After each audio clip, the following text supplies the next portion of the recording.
Hey everybody, this is Dustin, your RV specialist. I just want to do a quick lot walk and I'll let you know we got a bunch of solitudes here, reflections. There's a couple momentums floating around here.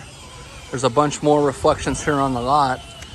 And so if your unit's in here, you know, typically a lot of times we're taking a bunch of pictures or doing a bunch of videos, whether it be, you know, informing you about maintenance or problems that we're coming across. You know, or just to update on status. Hey, good morning, Jim. Hey, hi, Dustin.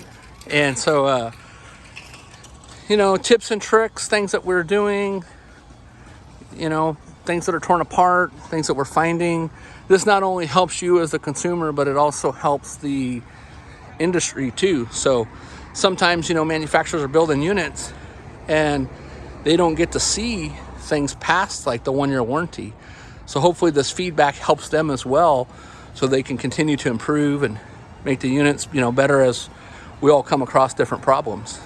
So anyways, thanks so much for watching and have a great day.